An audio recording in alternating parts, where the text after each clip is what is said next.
ॐ श्री गणेशाय नमः। श्री हरिस्तोत्रम् जगज्जालपालं चलत्कण्ठमालं शरच्चन्द्रभालं महादैत्यकालम्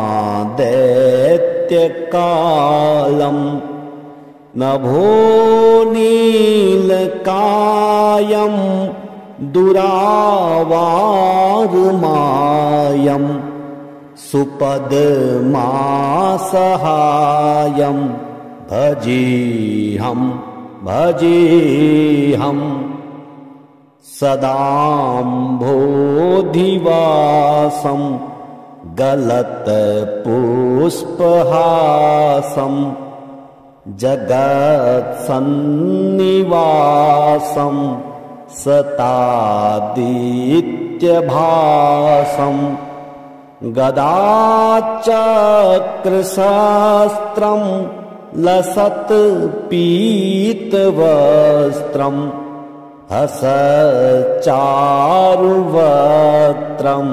भजेऽहं रमाकण्ठहारं श्रुतिप्रातसारं जलान्तर्विहारं धराभारहारं चिदानन्दरूपं मनोज्ञस्वरूपं धृतानेकरूपं भजेऽहं जराजन्महीनं परानन्दपीनं समाधानलीनं सदैवानवीनं जगज्जन्महेतुं सुरानीककेतुं त्रिलोकैकसेतुं भजेऽहं कृताम्नायगानं खगाधीशयानं विमुक्तेर्निदानं हरारातिमानं स्वभक्तानुकूलं जगद्रोक्षमूलं निरस्तार्थशूलं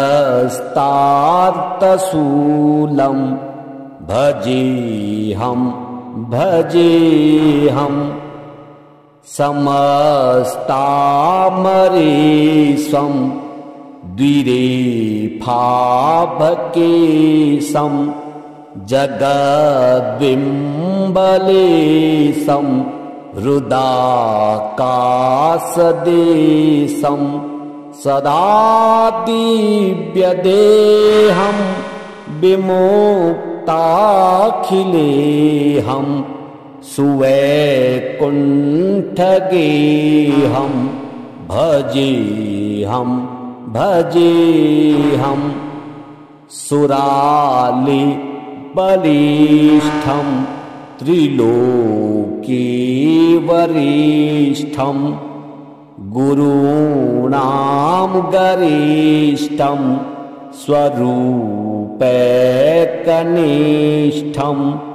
सदा युद्धधीरं महावीरवीरं महाम्भोधितीरं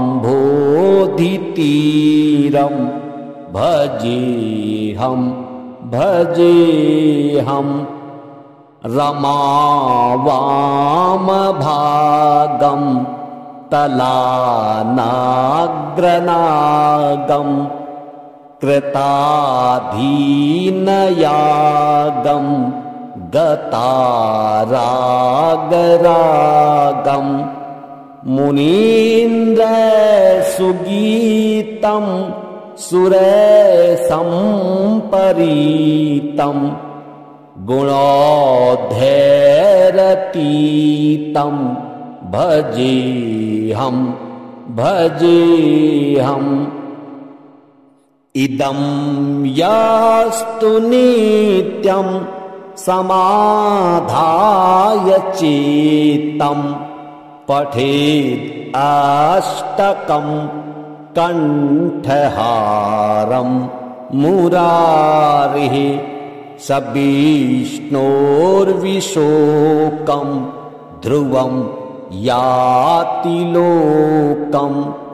जराजन्मशोकं पुनर्विन्दते नो जगज्जालपालं चलत्कण्ठमालं शरच्चन्द्रभालं महादैत्यकालं नभोनीलकायं दुरावारमायं सुपद्मासहायं भजेऽहं भजेऽहम् सदाम्भोधिवासं गलत्पुष्पहासं जगत्सन्निवासं सतादित्यभासं गदाचक्रशस्त्रं लसत्पीतवस्त्रं हसच्चारुवक्त्रं भजेऽहं भजेऽहम् रमाकण्ठहारं श्रुतिप्रातसारं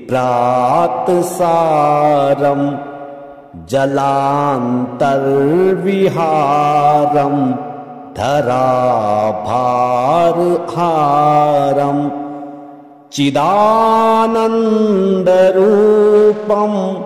मनोज्ञस्वरूपं धृतानेकरूपं भजेऽहं भजेऽहम् जराजन्महीनं परानन्दपीनं समाधानलीनं सदैवानवीनं जगज्जन्महेतुं सुरानीककेतुं त्रिलोकैकसेतुं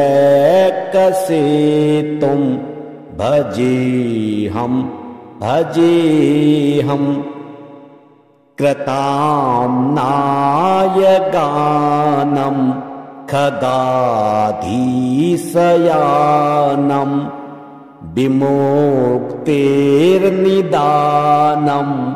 हरारातिमानं स्वभक्तानुकूलं जगद्रोक्षमूलं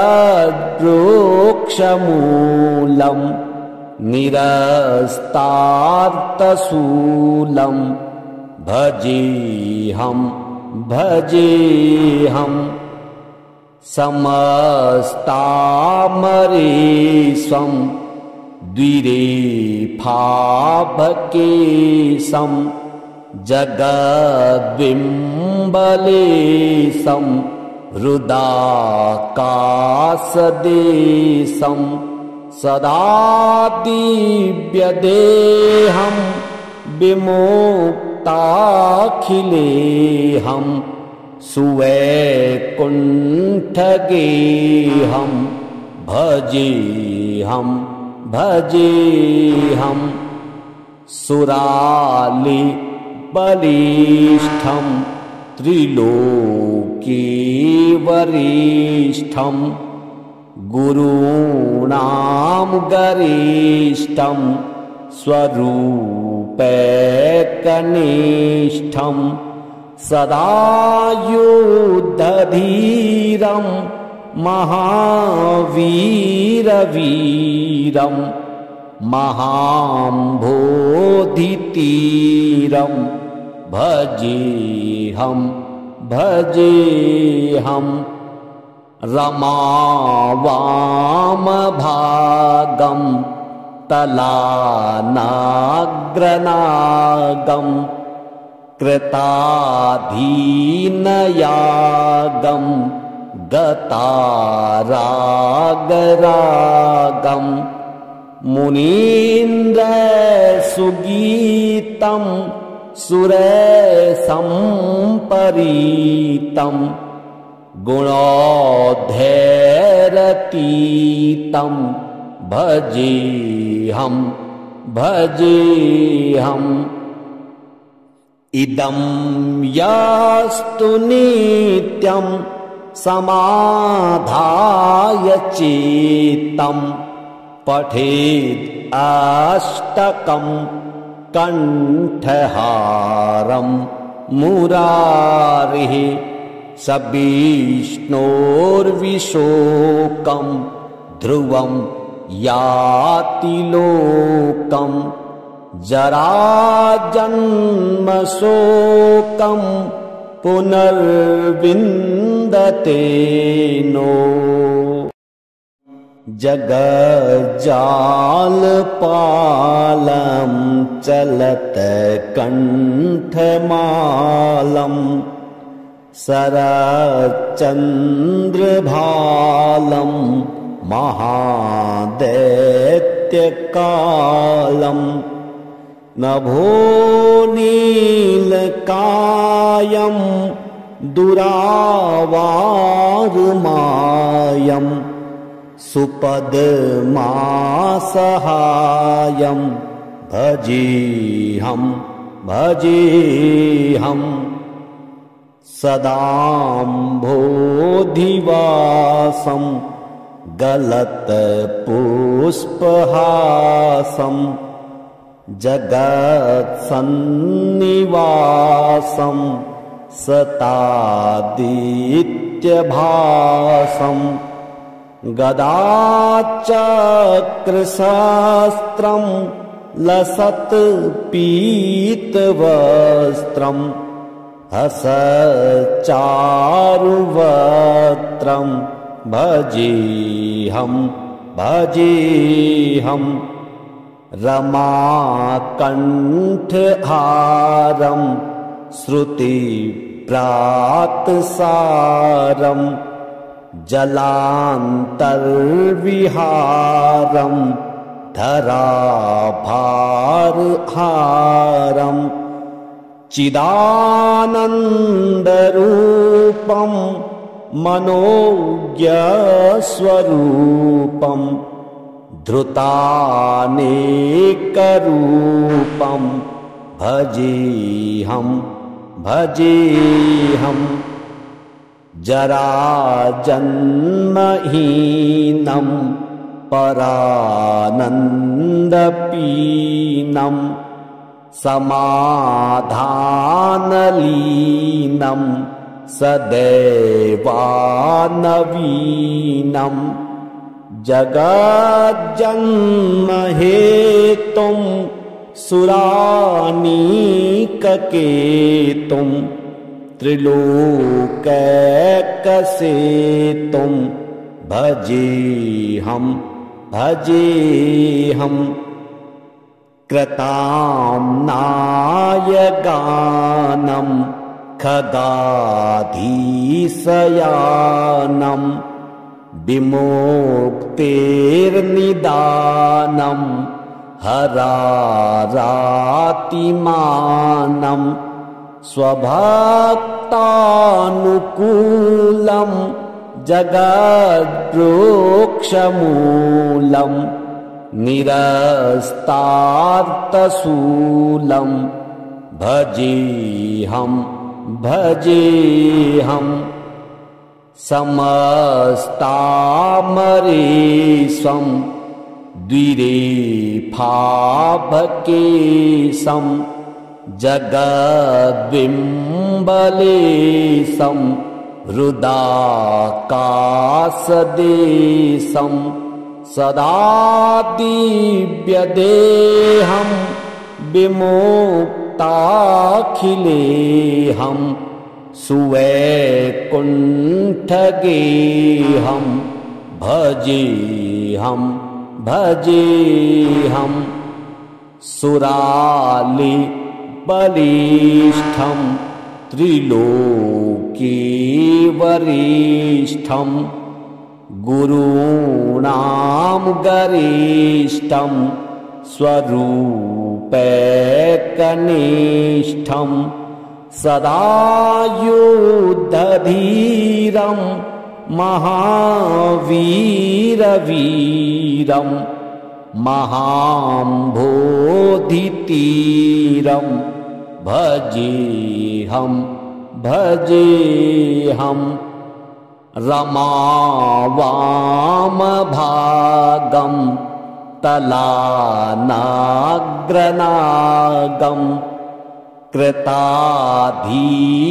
कृताधीनयागं गतारागरागं मुनीन्द्रसुगीतं सुरसम्परीतं गुणोद्धैरतीतं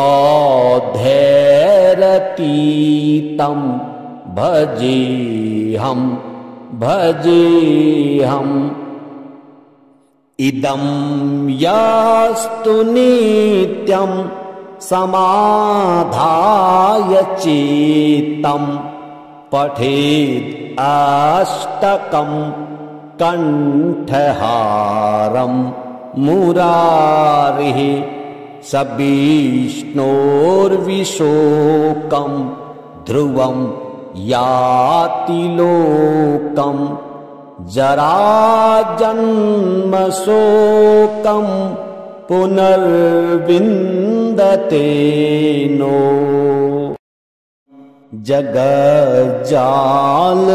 जगज्जालपालं चलत्कण्ठमालं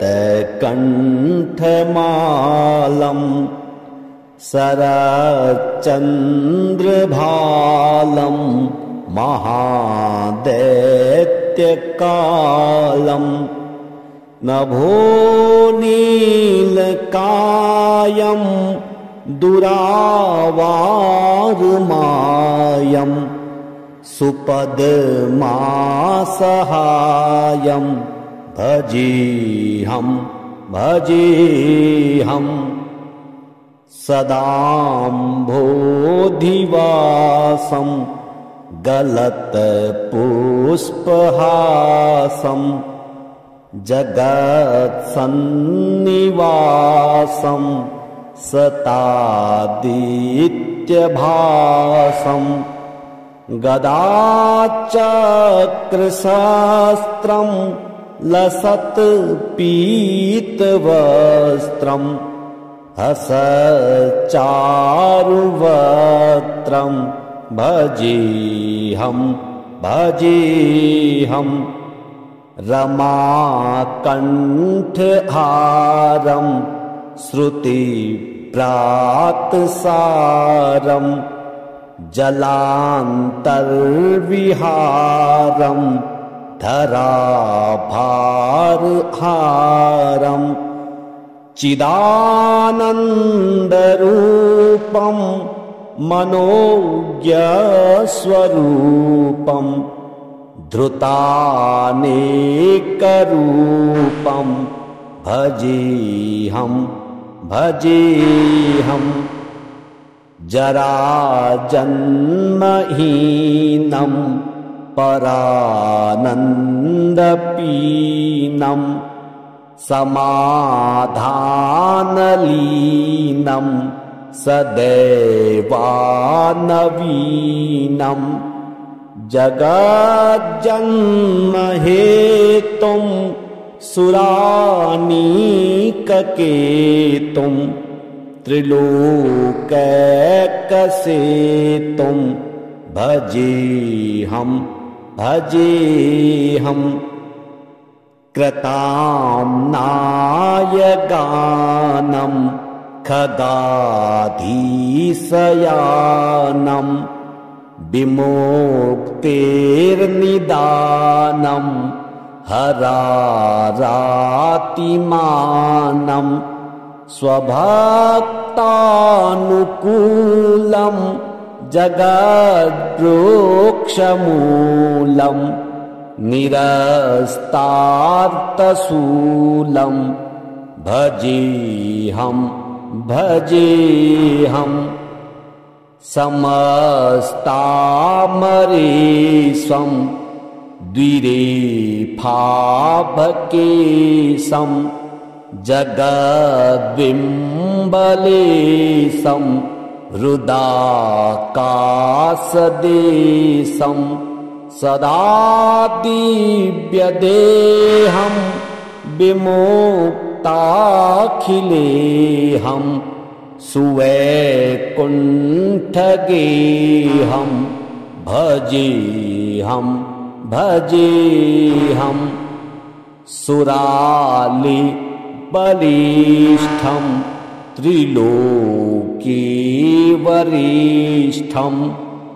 गुरूणां गरिष्ठं स्वरूपैकनिष्ठं सदा युद्धधीरं महावीरवीरं महाम्भोधितीरं भजेऽहं भजेऽहम् रमावामभागं तलानाग्रनागं कृताधीनयागं गतारागरागं मुनीन्द्रसुगीतं सुरसम्परीतं गुणोद्धैरतीतं भजेऽहं भजेऽहम् इदं यास्तु नित्यं समाधाय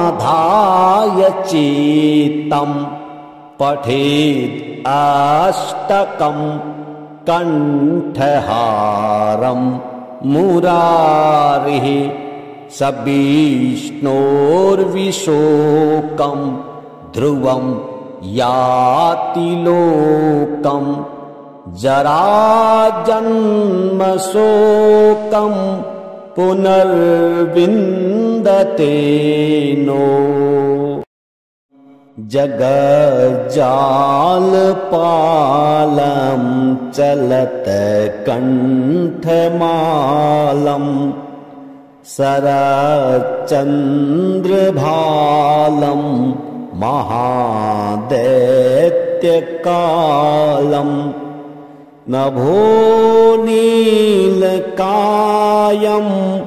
दुरावारमायं सुपद्मासहायं भजेऽहं भजेऽहम् सदाम्भोधिवासं गलत्पुष्पहासं जगत्सन्निवासं सतादित्यभासं गदाचक्रशास्त्रं लसत्पीतवस्त्रं हसच्चारुवक्त्रं भजेऽहं भजेऽहम् रमाकण्ठहारं श्रुतिप्रातसारं जलान्तर्विहारं धराभारहारं चिदानन्दरूपं त्वं मनोज्ञस्वरूपं धृतानेकरूपं भजेऽहं जराजन्महीनं परानन्दपीनं समाधानलीनं सदैवानवीनं जगज्जन्महेतुं सुरानीककेतुं त्रिलोकैकसेतुं भजेऽहं कृताम्नायगानं खगाधीशयानं विमुक्तेर्निदानं हरारातिमानं स्वभक्तानुकूलं जगद्रोक्षमूलं निरस्तार्थशूलं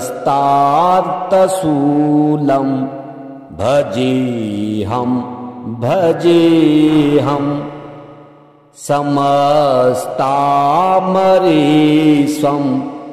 द्विरेफाभकेशं जगद्बिम्बलेशं हृदाकाशदेशं सदा दिव्यदेहं विमुक्ताखिलेऽहं सुवैकुण्ठगेऽहं भजेऽहं सुरालिबलिष्ठं त्रिलोकीवरिष्ठं गुरूणां गरिष्ठं स्वरूपैकनिष्ठं सदा युद्धधीरं महावीरवीरं महाम्भोधितीरं भजेऽहं रमावामभागं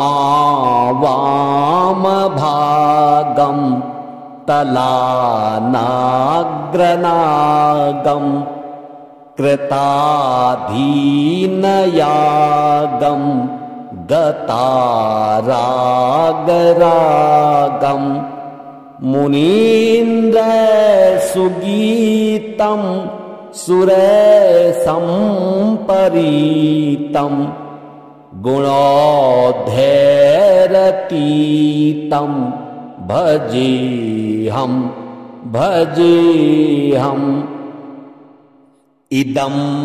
यास्तु नित्यं समाधाय चित्तं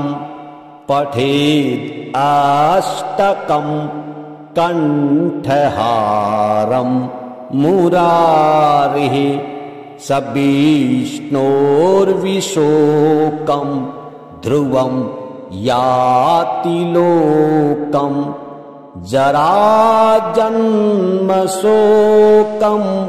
पुनर्विन्दते नो।